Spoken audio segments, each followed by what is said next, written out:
Well, we lost. Yep. Yeah. So we got with the breaking news that Messi was not going to play alongside Jordi Alba because of the fact that Mercedes-Benz Stadium, not only, who cares if it's a football stadium, right? Who cares? But as long as there's artificial turf, there's no way they want to risk getting hurt from playing on a turf like that. I mean, look at Aaron Rodgers. What happened to him? Lambeau Field, as far as I know, is grass. MetLife Stadium is artificial turf. I'm not saying it happens all the time, but most of the injuries happen on artificial turf like that. Most. It does not mean that injuries don't happen on grass, because that's not true. But what I'm saying is most of the injuries came from artificial turf.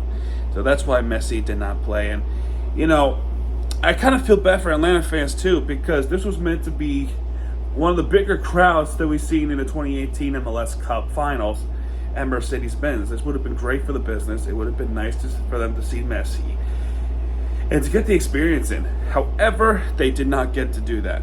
However, what they get to see is their team winning and us losing. So, yeah, it's been months since I reported a loss like that.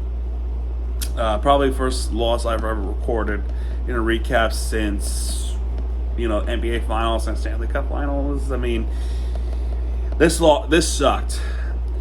Inter Miami suffered first loss in the Messi era. I thought, you know what? No Messi, no Jordi Alba, no problem. Oh, was I wrong? Damn. What I forgot was the defense sucked. The defense still sucked. And the back line, no bueno. So there's still some problems. Clearly, the defense is still an issue. Committing turnovers is still a problem. I'm not going to go crazy on it, because eventually we are going to lose at some point. It's just a reality. I hate to say it, it's just a reality. But, man, we needed this. We kind of needed this win, or at least a draw, because we would have been 3 points behind the playoff line, and now we're just down 7, as far as I know. At least that's what my friends told me, that now we need to make up one more than what we needed to make up tonight. Playoffs still possible, so that's why I'm not going crazy like a lot of Inter Miami fans are, which there's no, guys, there's absolutely no reason to be this hysterical. I'm holding my breath for a few reasons. Number one, we are trying to make the playoffs. We do have a big schedule coming up. We got Orlando coming up. We got Chicago coming up. New York City FC coming up. Who else? Charlotte twice, Cincinnati, and in the rest of the regular season schedule, we have the U.S. Open Cup final. So pressure is on for Inter Miami, I guess. I don't know if there's pressure, considering that Tata Martino said it in the press conference that he was asked, why didn't Messi play? I stand by what I said earlier. The turf. It's really the turf. But what Martino is saying in the press conference is this. We want to rest them because before you know it, U.S. Open Cup final is coming up, and that's what they're primarily focused on. Well, I love the dedication and U.S. Open Cup, but we gotta make the playoffs. We're still in the conversations to make the playoffs, and this loss kind of makes it just a little bit more harder. We got Toronto coming up. That's winnable. We got a tough Orlando City team who is resilient. And by the way, we never won in Orlando. Ever. We never won in not Florida. I shouldn't say that. We never won in Central Florida in our lives. Not even the freaking MLS's back tournament. Could you imagine? We never won a single game in Orlando, Florida. That is going to be the ultimate test to get us to the playoffs. And right after that game is the U.S. Open Cup final. So yes, I'm taking deep breaths. And yes, I am a little bit nervous. And I'm nervous. But am I going hysterical? No, I'm not going hysterical because I believe Inter Miami can do it. I think they have what it takes to do it. So let's go over this game. Now, like I said earlier, we have problems defensively and counter, and we always get countered on. It sucked. Things started out pretty slow, trying to get the rhythm in and things like that, trying to not go crazy because, it's artificial turf. Atlanta's not the team to be a pushover. So, eventually, Capana got us going.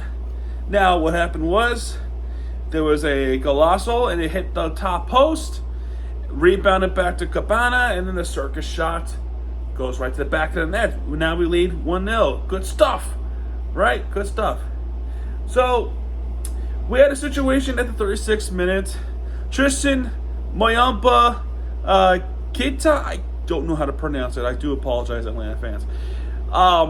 Here's a situation. Ball was kicked. There are angles where is it obvious that the ball crossed a line? I don't know. They could have gone to VAR. Honestly, they could have gone to VAR on that goal. I feel like they should have. There was no VAR. All it was the referee having a conversation with the assistant referee up above. That's all it was. And even he was looking at it.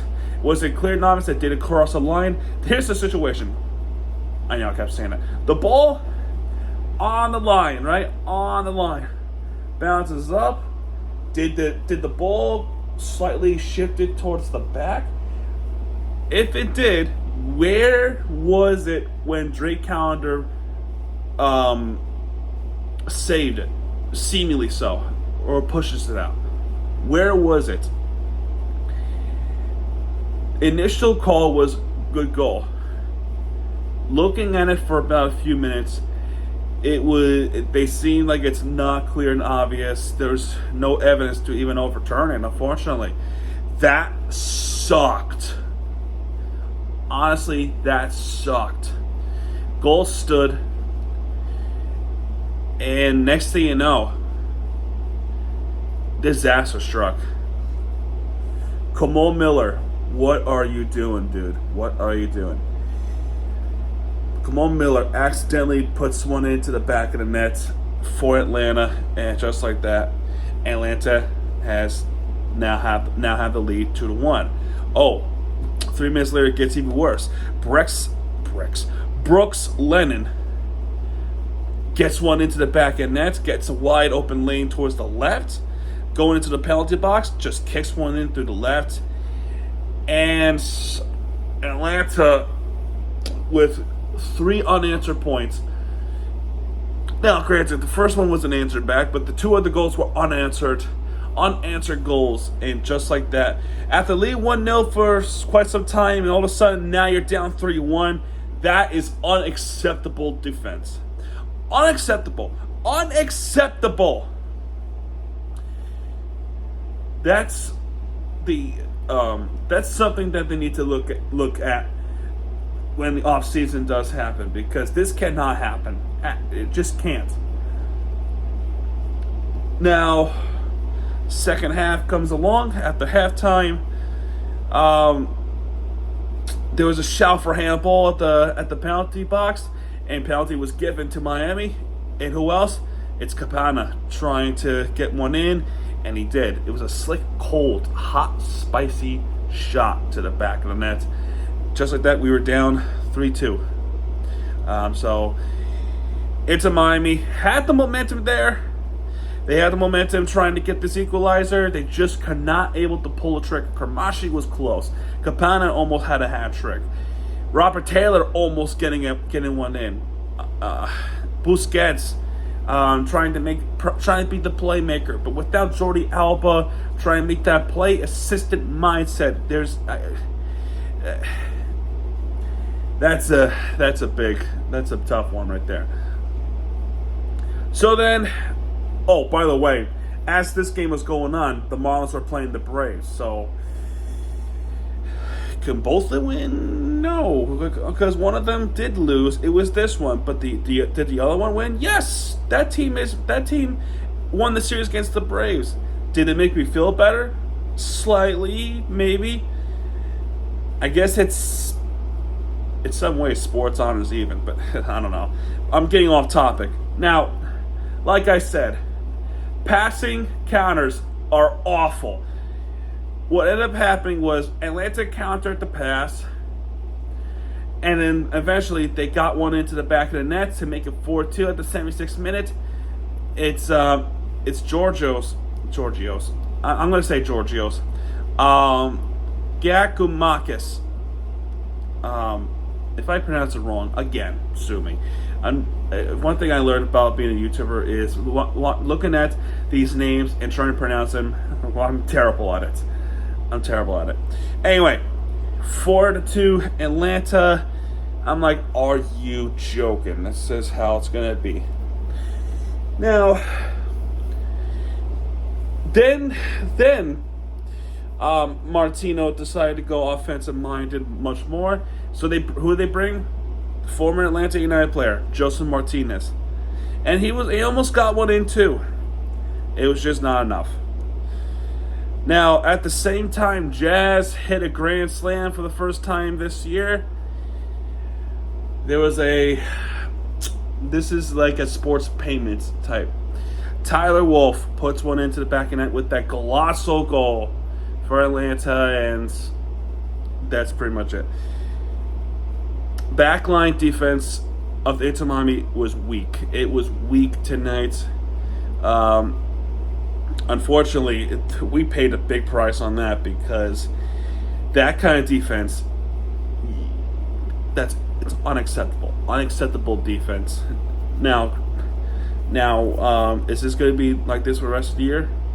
I hope not. Probably not. But with this schedule coming up, Toronto should be winnable one because they're dead last. Orlando next. That's a tough one. They just hit second place in the Eastern Conference, folks. Second place. This team, one thing we know about Orlando City, this team is resilient. They could be down 4-0 and they still come back. That's how good they are. Now, were they good against us in Leagues Cup? Yeah, they were. Absolutely. And what did it take? It took good passing, good, calm, collective plays, and have Messi finish it off. Now, is it all Messi? No, Martinez gets in. That's the key. That's really the key. Now, we're not going to talk about Orlando. I just did, but we're not going to talk much more about Orlando City yet, because that's coming up after Wednesday, because we got Toronto next, and if we don't beat Toronto, then no, there's no way we can make the playoffs if we don't beat Toronto. I think that we're capable of beating Toronto. And Messi should be able to come back. He is getting some rest in, and so is Jordi Alba. They should return for Wednesday. So that's good news there. And before you know it, U.S. Open Cup final. Let's go for the second trophy ever to get in our franchise history. We already got the Leagues Cup. Let's go for the U.S. Open Cup. How sweet would it be?